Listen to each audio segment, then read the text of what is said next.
Well, we're not going to have any formal introduction, so we're going to start with each other. You start by introducing yourself. I'll briefly introduce myself, and we'll launch in. Okay, sounds good. I used to be an immigration lawyer, and now I'm not.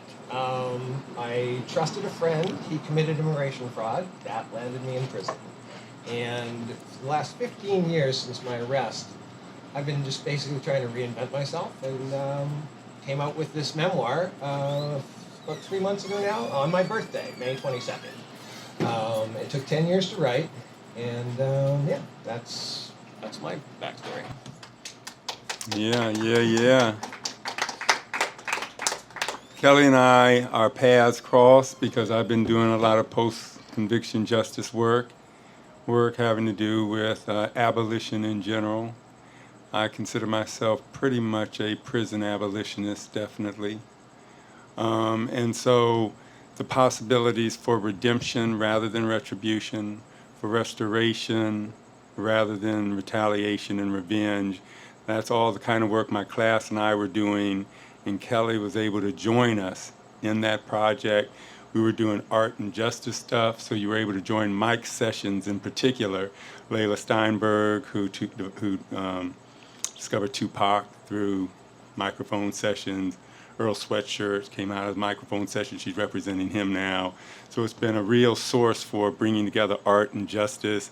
Kelly was an important part of that, so we got to talk about that. But when you gave me the call that you were going to reduce all this to a memoir form, that was exciting. And so now I want to hear about how that played out, how you were able to deal with both so many subjects, so many moving parts here. I'll just jump in with one because it's so undercovered so often, and that is mental health, and how reluctant men are to talk about mental health issues, how important it is that that be done, and how you tackle it yourself in this memoir. Sure. Yeah, I saw recently 40% of men never talk about mental health. And I got PTSD from not just my arrest. It's something called complex PTSD, but I was in foster care, I was adopted, there was religious abuse, and at the time, I just thought it was normal. I mean, none of it felt abusive. But it's only now that I've been forced to do this deep dive, 10 years in therapy, while 10 years writing this memoir, that I finally feel like, okay, yeah, I can talk about PTSD because, like, I'm Exhibit A. And so, and I feel it's important because I want to create a safe space for everyone, men and women, but especially I want to encourage men to talk about these things because we rarely do.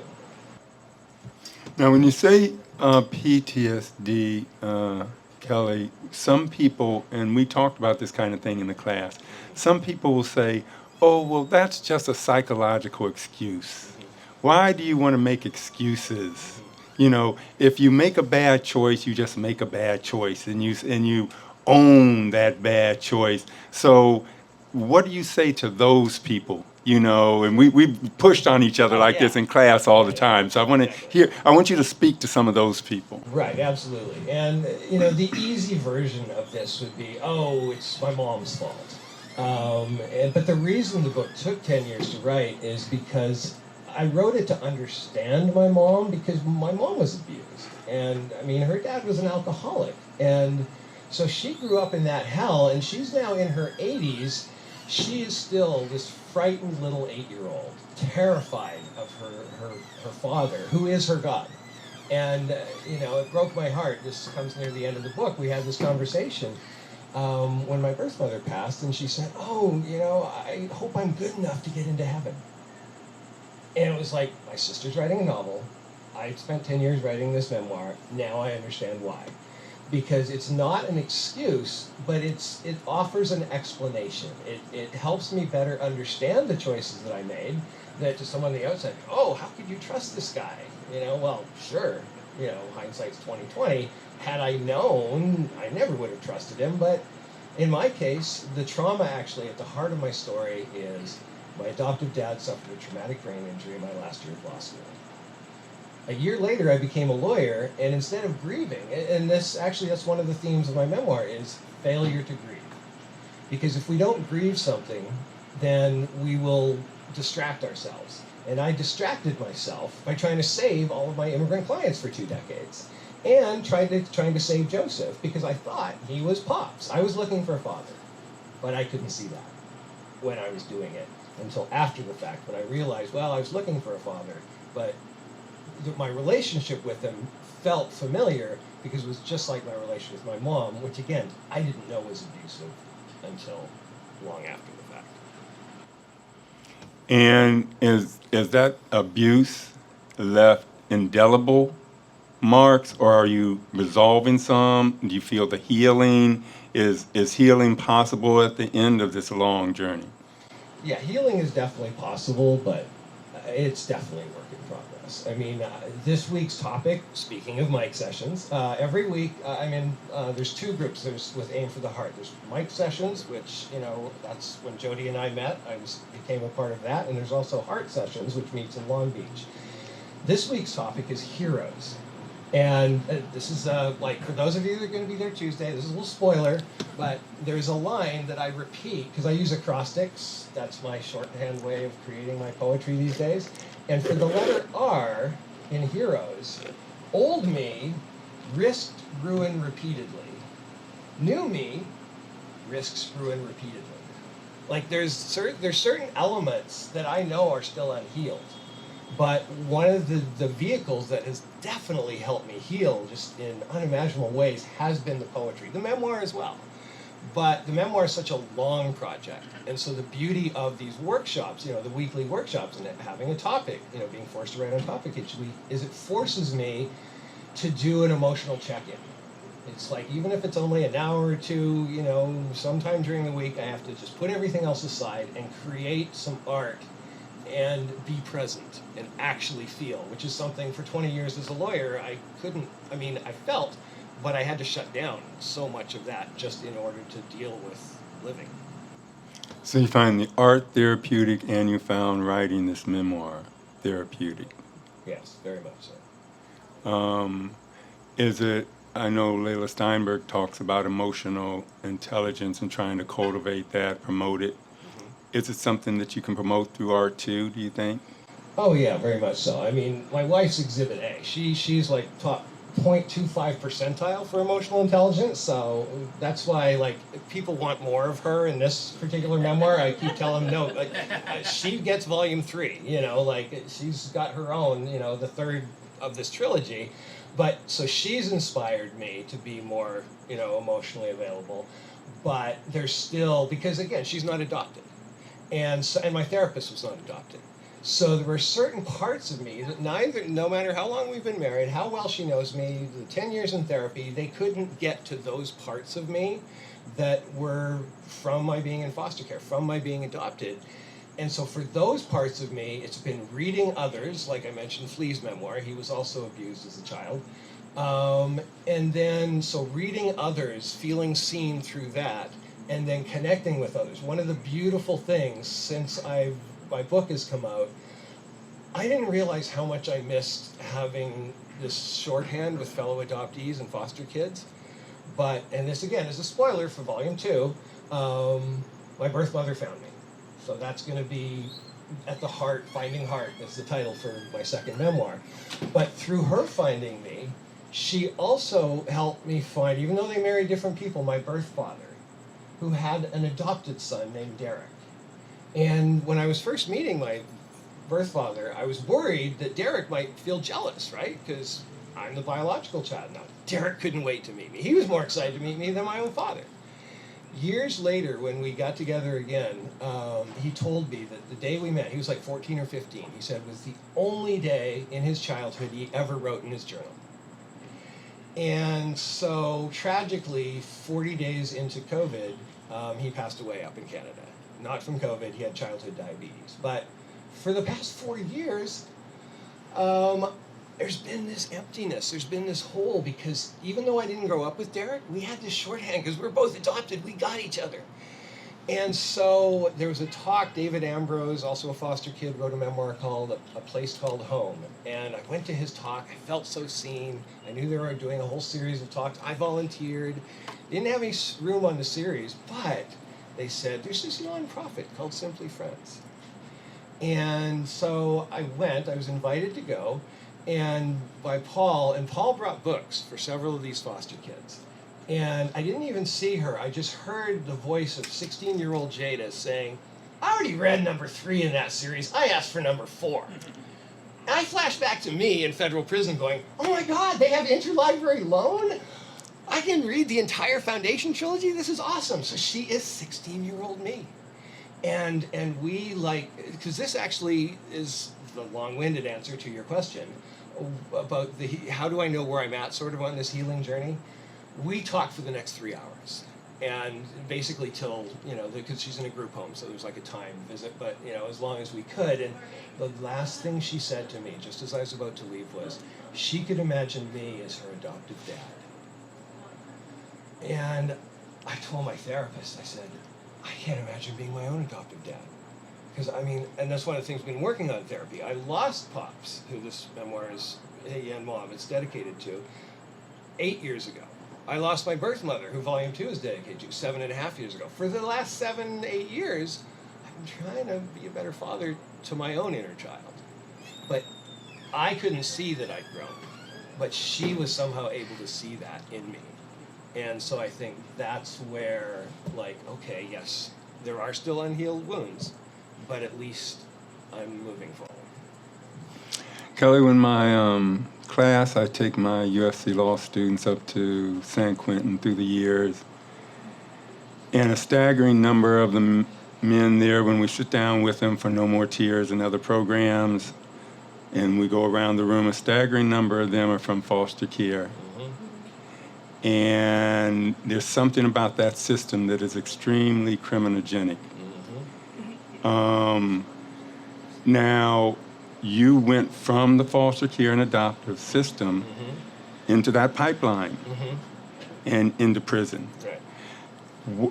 What would you say we could do better with our prisons to make it less likely that people with your background, coming from where you were coming from, were going to wind up there, number one? Number two, if you did wind up incapacitated in some way, that it would be helpful, truly rehabilitative? Yeah, I think it applies to both foster care and the prison system. One example, if any of you have seen the film Sing Sing, that just recently came out, and that's been an incredibly successful program. It's called RTA, or Rehabilitation Through the Arts. And what they do is they have the inmates who volunteer for this program participate in a play. And it's normally a 60% recidivism rate, because prisons, they create more prisoners. They're not rehabilitative. But if they could introduce more programs like that, it's like a 3% recidivism rate. These guys feel so human, getting to play these characters and really allow themselves to feel something they couldn't do when they were dehumanized and demonized for so much of their lives. So that's one example. Another example, I'm going to recite another film, a new film called Daughters. And they asked these black girls, about having a father-daughter dance. And one of them said, oh, I can't, my dad's in prison. So this woman came up with or actually one of the other girls suggested, she said, why don't we take the father-daughter dance to prison? And so they did. And again, it's been miraculous how, because, and here's a parallel to actually the one positive thing, aside from the interlibrary loan that I discovered in prison, one other thing that I took advantage of that was actually a worthwhile program, they had this Christian School of Ministry, and included in that they had an Authentic Manhood series. Now the parallel to that in Daughters, they have, for these men that are going to have this father-daughter dance, in prison, they have something called Responsible Fatherhood. And it's a 12-week class, and they're basically, it's mandatory. But these men, when they go through this class, they have all these breakthroughs. They realize how much they're missing their daughters. Their families in general, but their daughters specifically. And so again, instead of a 60% recidivism rate, only 3%. So it's like programs like that. There's the last of the 3 I can think of is called The 50. And it's about a program actually right here in California, where they have, for inmates, they can become drug rehabilitation counselors.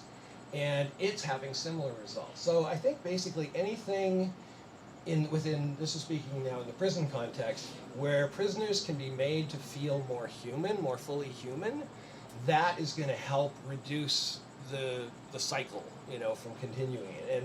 And just in the brief time that I've been volunteering with this nonprofit, boy, it's heartbreaking how bureaucratic it is. Like how these kids are forced to be adults. Most of them are in the system because they have either alcoholic or abusive parents. They have parents who can't, take care of them. And even Jada, for example, is now got to go back up to the Bay Area where her birth mother lives. But here's her definition of, oh, I think, it'll be okay going back with my mom. She says, well, at least now she tells me when she relapses. So it's like, wow, for a 16-year-old, she's got to be her mom's mom. I mean, she's basically got to be the grown-up.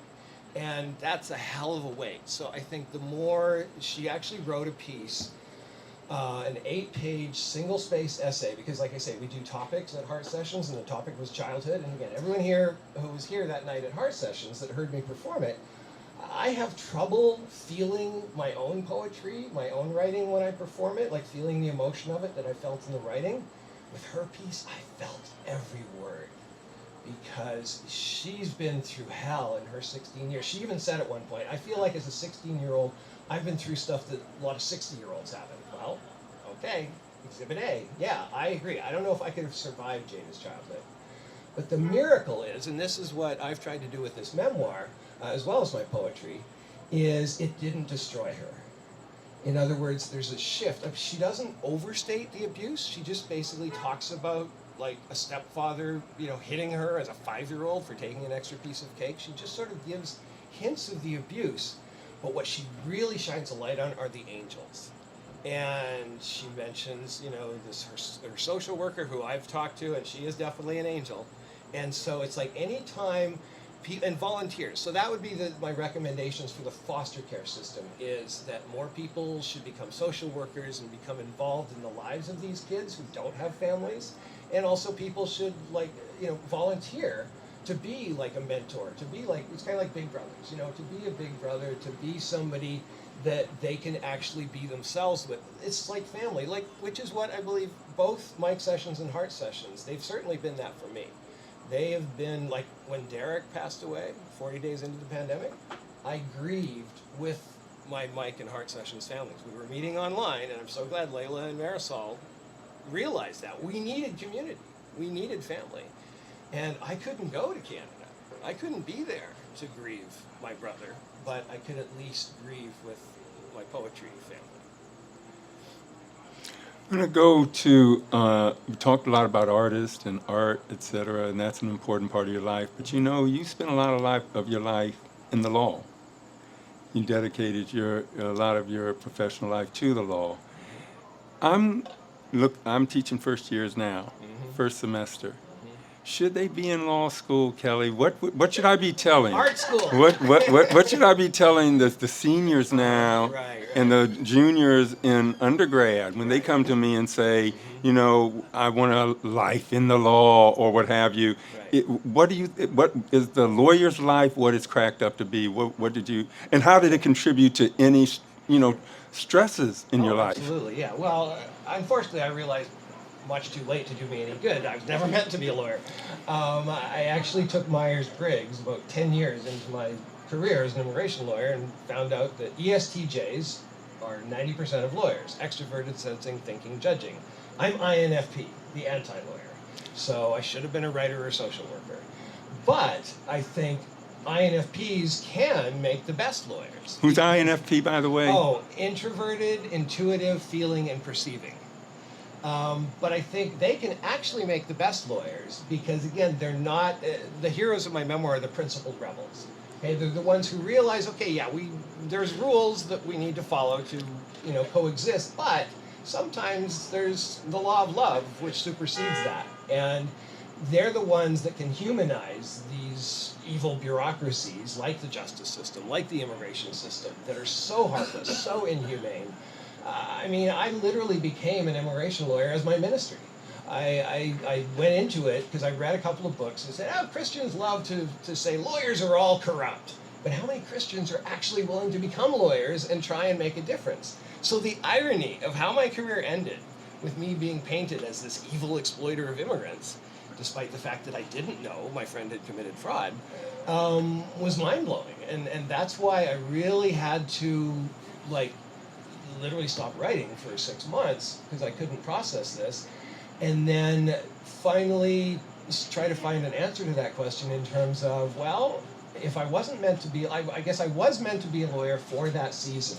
And if others can go in, unlike me, with my eyes shut tight, with their eyes wide open. In other words, if they can realize, okay, you're getting into something that is really evil and abusive, but you can make a difference. You can help humanize it. And I would encourage them not just to become like the obvious, like public defenders or immigration lawyers, because obviously if somebody enters those professions, their bias is clear.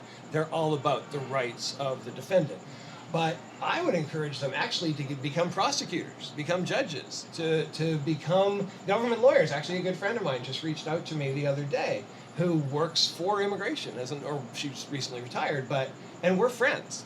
And so the more people on that side, that actually have the power, they can actually make a tremendous difference. Because instead of just bowing to the dictates of bureaucracy and the human element disappearing, they can actually help humanize systems that are by their very nature dehumanizing. We've talked about the artistic, we've talked about the legal side of things. Now for a moment, that distinction between the sacred and profane that a lot of us walk. You mentioned in your earlier response about Christians and Christianity. Spiritual matters, I know, matter a lot to you. So how do those spiritual matters weave their way through this memoir? Basically, it's funny because there was one editor that came, the first editor to really get my story. And it's interesting because he happens to be gay. And I've noticed that people of color, women, gay people, people have been marginalized. Generally, people who don't look like me get my story more immediately than most people who look like me. But one of the things the second time I think we met, I mentioned God, I think, a little more in our session, and he had had some negative experiences, with regard to the church and God. And I said, well, let me just clarify. When I'm talking about God in my memoir, this is not the God of fear, that, religion, basically, that how I was raised, the fear, the God of fear that my mom tragically is still enslaved by. What it is instead is religion. I actually opened the memoir with this quote, actually several, because I self-published, I could get away with several, but one was, religion is for people who are afraid of hell. And that was me as a 7-year-old. I turned my life over to Jesus as a fire insurance policy. But spirituality is for those of us who've been there. We've been to hell, and we don't want other people to have to go through the same hell we did. And so I think that was a big turning for me. Like I made that turning once when I got baptized at 25, but then my second massive spiritual epiphany came my first night the night of my arrest. And again, I think in acrostics, especially with my poetry, but also just, in making connections. And my initials are KEDG. And it just hit me. It's like, oh my God, my whole life I thought my initials meant Kelly entirely dependent upon goodness. One day I'll be good enough for Mom to love, for God to love, for Joseph to love, for basically everyone to love, but myself. And then it was like, wait a minute. When my birth mother found me, she helped me reconnect with my foster mom, whose name was Grace. And then I realized, oh my God, it's Kelly entirely dependent upon Grace. None of us is good enough, but we don't need to be. That's not the point. We are all children of God. And I think it's hardest for people who've been erased, like I say, the groups I just mentioned, including foster kids, including adoptees. Like for anyone who's felt like they don't belong, it's like, well, that's not God saying that. That is fear. That is religion. That is man-made institutions of power and control to make you feel like, oh my God, like to love God is to disappear. And I just saw actually a good friend of ours plays guitar in a Prince tribute band. And my wife and I went and saw their show. It was incredible. And then I saw another show. And the other night, he improvised. He said he'd never done this before, but the crowd was really into it. And he said, normally I do, like, do you want just one song for the encore? No applause. 2 songs, a little applause. 3 songs, a crowd erupts. He added Prince's song Controversy. And now he left out the Lord's Prayer, so he didn't go that far, but he included lines like, people call me rude, I wish we all were nude. But the really key line when you're asking about religion versus spirituality is he said, do I believe in God? Yes. Do I believe in me? Yes. And I think too much of religion, at least the religion that I grew up in, is like, oh no, you can't believe in yourself. This whole thing of surrender your will can become a tool for abuse. And that's not what God intends, but unfortunately that's the tragedy. People who've dealt with the church and have felt like, oh my God, that's not a place where I feel safe. Just recently I had a young Chinese woman, unfortunately she couldn't make it tonight. My 23,000 LinkedIn connections, this is like a needle in a haystack.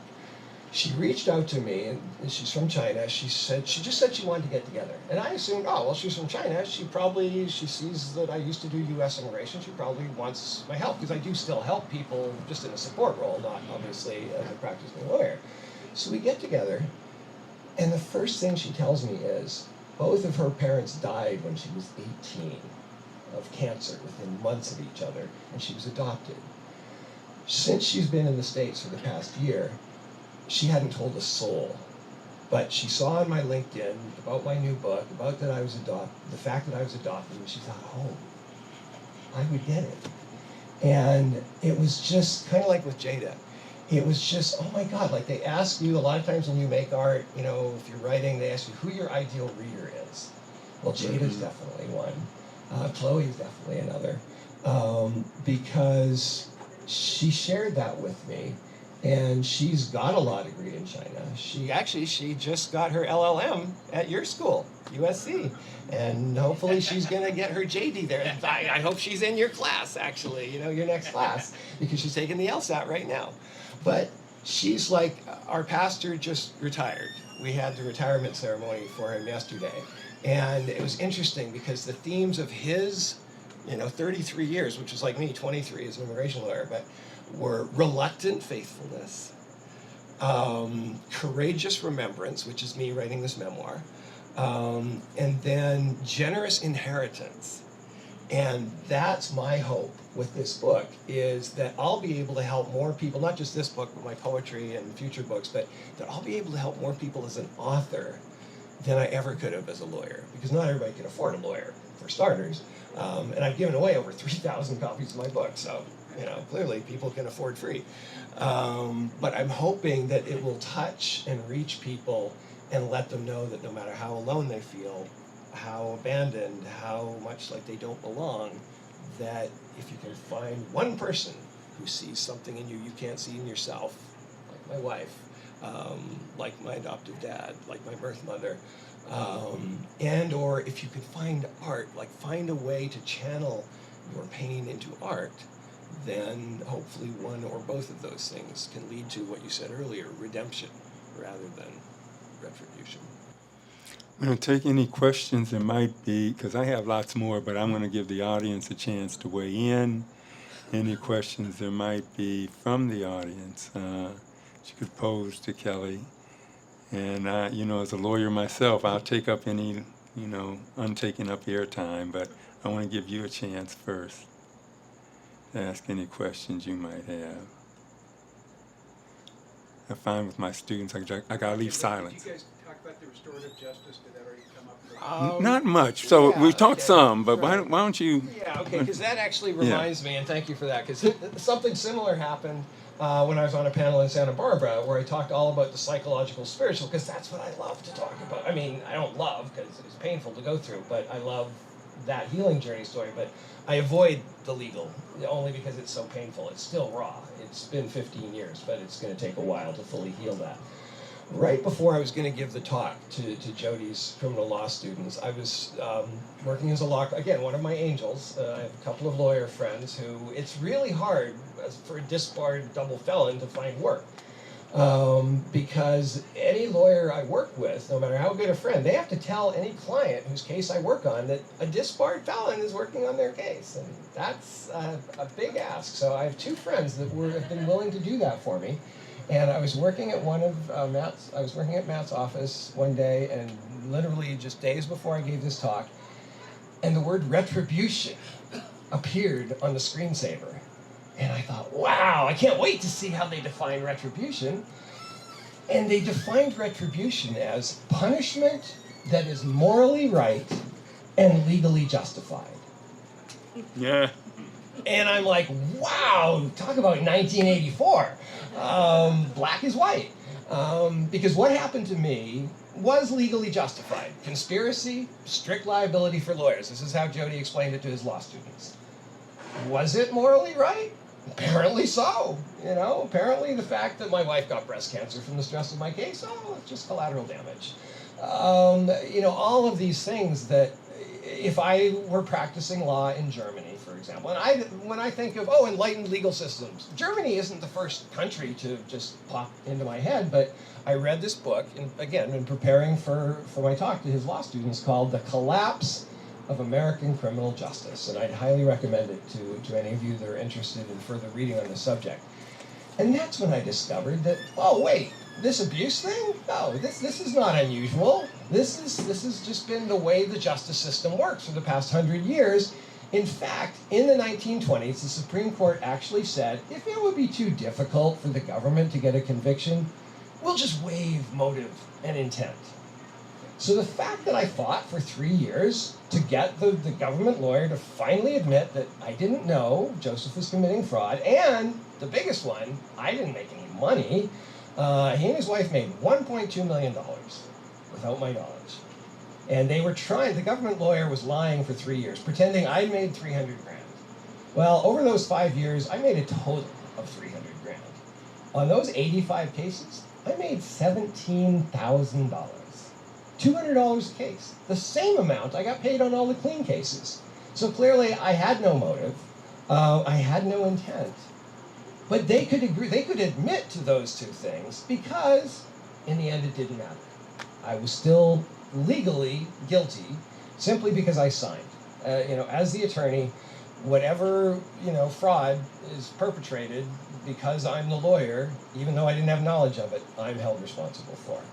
So that is our system, and I would also highly recommend, I believe it's called Stories of Right and Wrong, Beyond Justice and Forgiveness, I believe is the title.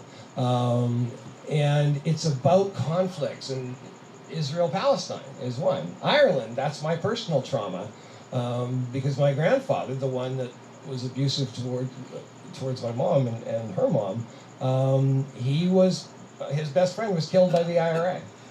And after he emigrated to Canada, he could never go back.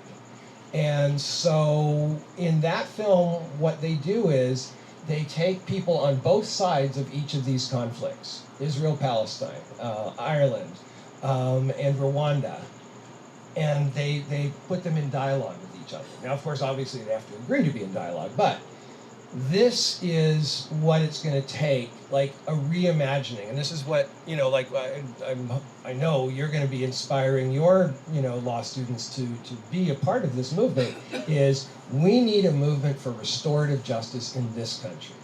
Because we've settled for retributive justice for too damn long. And look at how full our prisons are. So obviously, the prison economy is doing great, but families are being destroyed. And so the sooner we can get that, starting with law students, starting with young lawyers, starting with lawyers who've been practicing for a while, just anybody who can help sort of like light a fire under, actually I just joined a Facebook group, End Mass Incarceration, bring about restorative justice. The more voices we can lift to champion this cause, the more hope I have for us actually surviving as a country, as opposed to just destroying ourselves, which is what we're doing with the current system. Responsive to the restorative justice question, we got a long way to go. I can't, I've been doing some, since COVID, binge watching of different programs.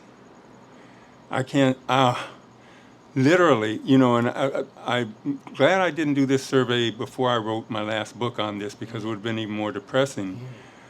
I would say 85% of the plots were about somebody getting their comeuppance, revenge, retaliation, right? If you think about from the Lion King up, Scar had to get his comeuppance, right?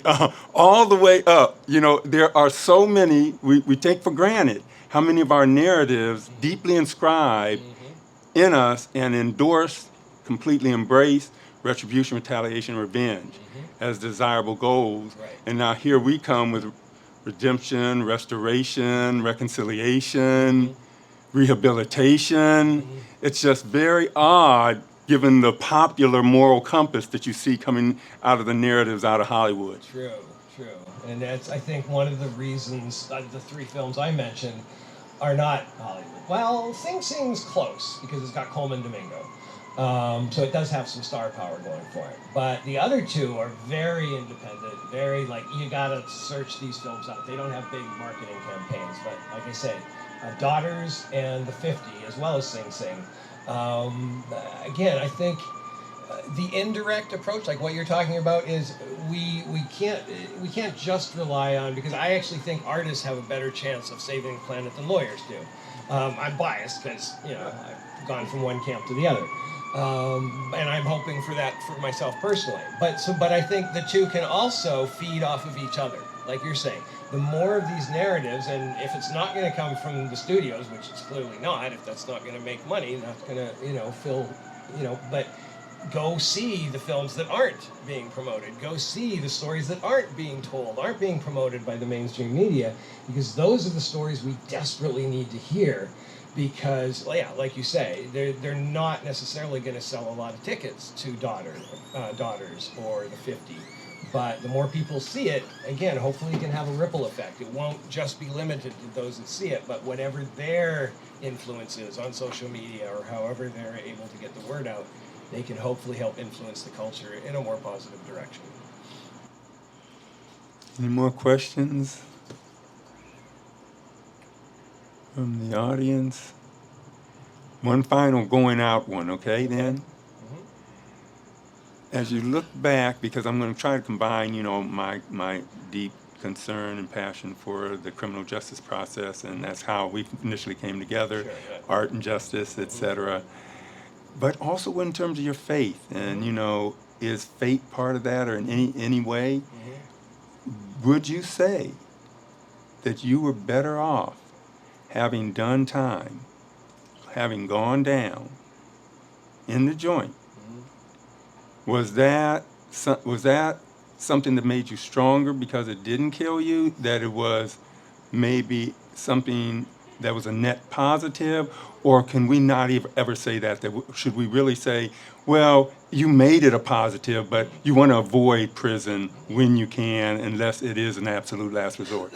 Right. Yeah, I mean, I think it's kind of like, because like I said, I just finished reading Flea's first memoir, Acid for the Children, and he says something similar about the drugs. That the cocaine, the heroin, the meth, even the weed.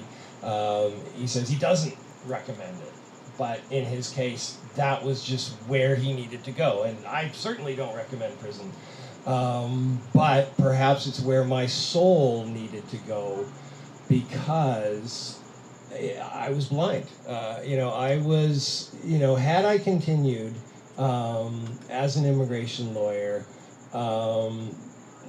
basically there was a shift. The first half of my career, I was saving lives. I was literally like Tiananmen Square.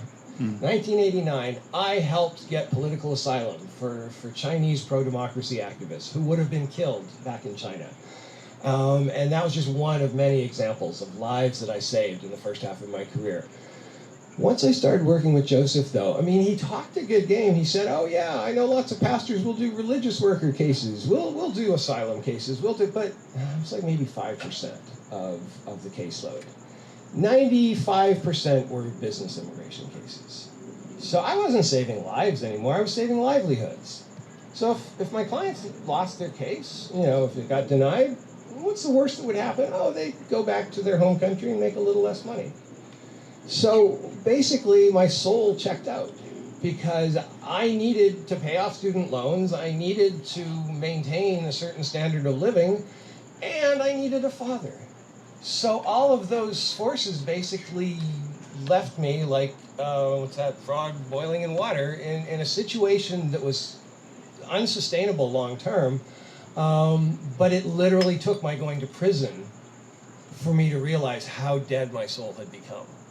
And so, while I certainly don't recommend prison, in my particular case, I don't know how else my soul would have made this particular journey to find grace.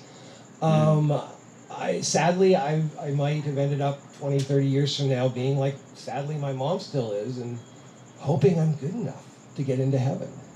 As opposed to, and it's another line from Prince's song, some people think they have to die to be free. And it's like, wow, I'd like to be free now.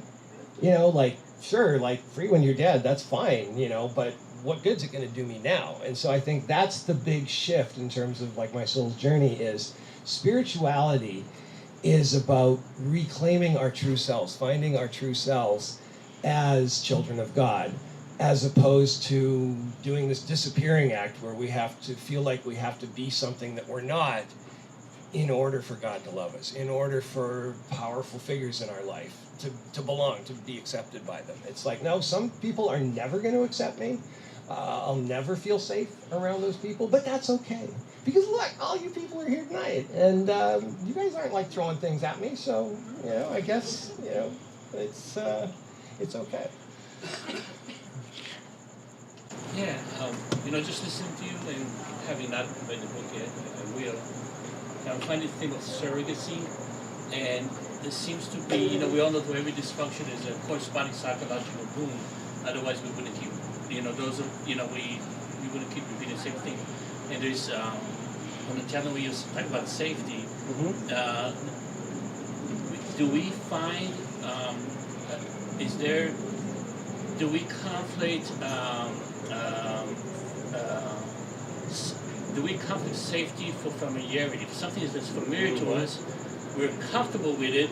It might not be what's best for us. You might not need to get psychological gain, but there's something to be said for just being in that milieu from which you came from. Right. And so, yeah. Anyway, surrogacy is the word that comes to mind when I'm listening to both of you guys now. Sure. Well, in response to that, Mary Carr, one of my favorite memoirs, she has this great thing that she says, which is, our parents break our hearts as children because they're the only ones that have access to them. As adults, we break our own hearts by repeating whatever mistakes our parents made in our own unique ways. And so what you're saying really rings true because when my sister, a day after my book comes out, she's already read half of it, and we're talking and she goes, I had no idea your childhood was such hell. And I said, neither did I. Because I was just being a kid. I didn't think it was abusive or, anything. I just thought, this is childhood. And so it felt very familiar. And so when I ended up in working with Joseph, again, it felt so familiar. When I was a kid, Mom needed me to be smart, which is why I skipped grade 2. And then I added the insurance policy with Jesus, also. I did both of those things as a 7-year-old. Turn my life over to Jesus so God would love me in case Mom didn't. And skip grade 2 so Mom would love me. But flash forward to adult Cal, and Joseph actually had a nickname for me. He called me the fireman. Now, I wish I'd known when he nicknamed me that he was an arsonist. But, and I'm glad I got some laughter because when you read my book, even though some of the themes from our conversation just now may seem rather dark, rather heavy, one of my favorite blurbs I got for the book was, who's the guy that did Vegas, the journalist, the gonzo journalist, leaving Las Vegas, Hunter S. Thompson. That's right. So a friend of mine who works with Adam Sandler said that the prison pages reminded her of Hunter S. Thompson. Now, when I was in prison, I didn't exactly feel like Hunter S. Thompson, but apparently they say, tragedy plus time equals comedy. So the book is much funnier than probably maybe this conversation would have indicated. But yeah, that has been one of my saving graces too. Has been able to take something that, like to say, felt so familiar, and then in the case of Joseph, it's like, well, this is just normal. And so the familiarity was, okay, on the one hand, he reminded me of Pops because he was a businessman and he was at least claimed to be a Christian. But then where there was a disconnect was that I couldn't see that the way he actually lived his life was just total fear. And that his only real true God was money. And so, and not that that was the case for my mom, but what was true for them both was they both needed me. He needed me to be his fireman.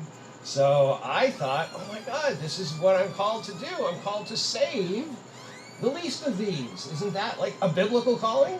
So then I land in prison and I go, oh my God, I am the least of these. Like I had this illusion of separation that I thought, oh, somehow I'm here to help and save others. And the whole time I didn't know how much I needed a daddy. And so right before I went to prison, I had two of the most amazing spiritual experiences. I went to a sweat lodge, and a Lakota elder just broke down weeping. And we had just met for the first time, but that's how much love he had for me. And then I called it the Street Kid Scholarship. I had friends, got the pastor to pay my way to this men's retreat, the Vineyard Men's Retreat. And at that retreat, there were these 7 traumas that I realized I'd been through. I mean, I'm sure there's more, but 7 major life traumas I've been through. Taken away from my birth mother, taken away from the foster home at 11 months, Pop's traumatic brain injury, near nervous breakdown in law school. So 7. And that number is significant because first thing happened was I got prayed over, and the first person who prayed said they saw an image of a little boy longing for his daddy's love. Made perfect sense. I'd lost my adoptive dad. He didn't die, but I'd lost his old self to that traumatic brain injury. But the second person said they had a vision of a leader. And I thought, that ain't me. And that was part of my Achilles heel was I could never see myself as a leader because Mom always said to me, your will must be broken, young man. So I associated leadership with being stubborn and selfish and self-willed and all these negative characteristics. So the next morning, when I wake up, they had, anybody have a word from the Lord? And somebody raised their hand and said, yes, the righteous man shall fall 7 times and rise again. The wicked shall fall once and be destroyed. And I knew that verse was for me. So I went up to the front, and I just bawled my eyes out. I don't remember a word I said. I was totally embarrassed in front of a room full of men. And so then afterwards I went and hid. I went and had lunch by myself. My friends gave me space, but as I was finishing lunch, they gathered around, and one of them thanked me. And he's the guy that actually later drove me to federal prison. He'd been to prison himself. He'd been through rehab. And he said, when you're in rehab and somebody's willing to be that vulnerable, it creates a space for everyone else. And so that's my hope. Is that by, one of the best compliments, and that's how I reconcile those two visions.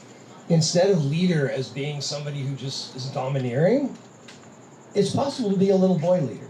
And to be somebody who, by being vulnerable, one of the best compliments a writer friend ever gave was that she said, I write with an empowering vulnerability. And so I think it's for us to reimagine masculinity, for us to reimagine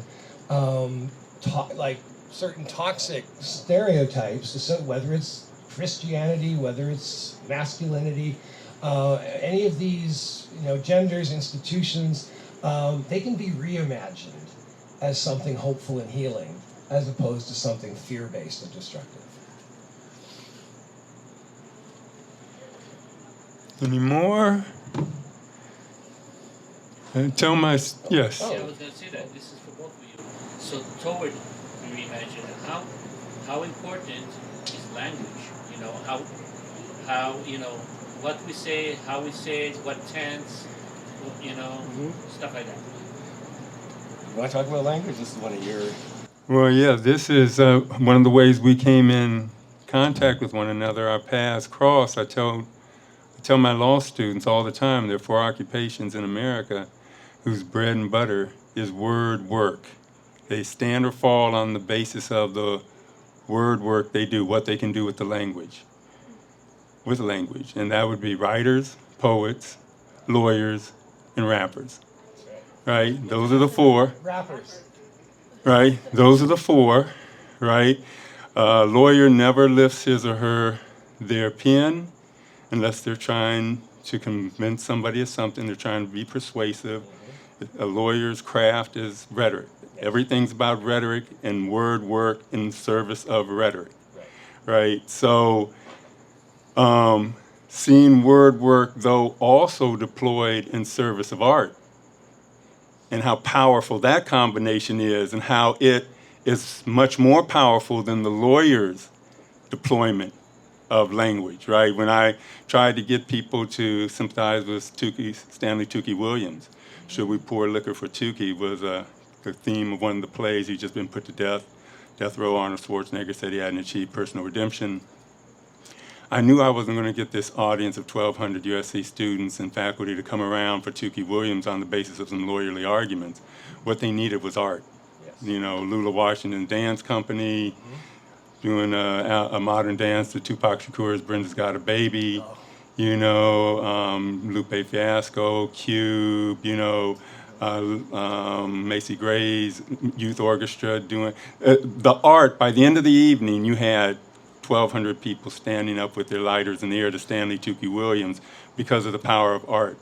And a lot of it had language at the heart of that art, but it was art. And so that's what I really liked about Running Across You. So that's all I have to say about the language stuff. Yeah, and I would just second that, because for me, it was funny because in prison, I actually had another lawyer who, in my Christian School of Ministry classes, would give me a lower grade and on my essays, and I couldn't understand why. And so I went to talk to him about it, and he showed me one of his essays, and it sounded like a legal brief.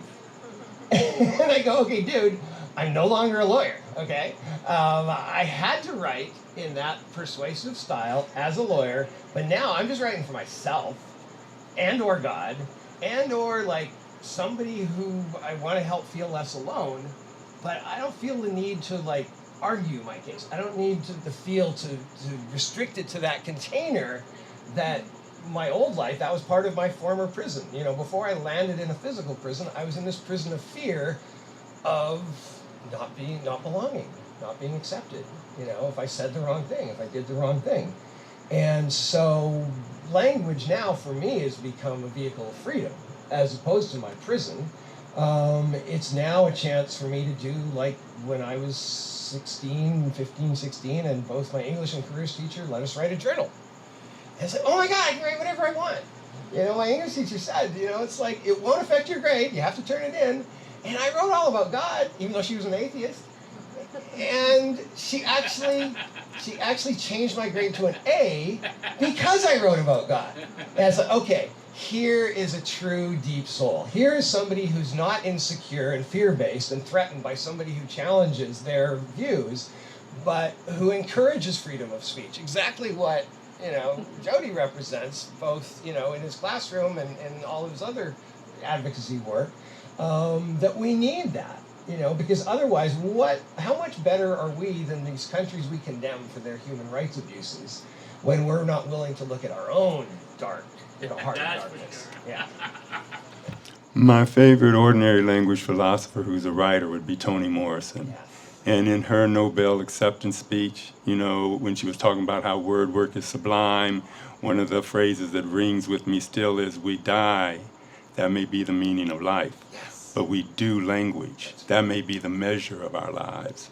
So I think all of us in the word work tribe, you know, kind of appreciate that sentiment. Oh, yeah. Very much so. So I think that's it for tonight, folks. Thanks for coming.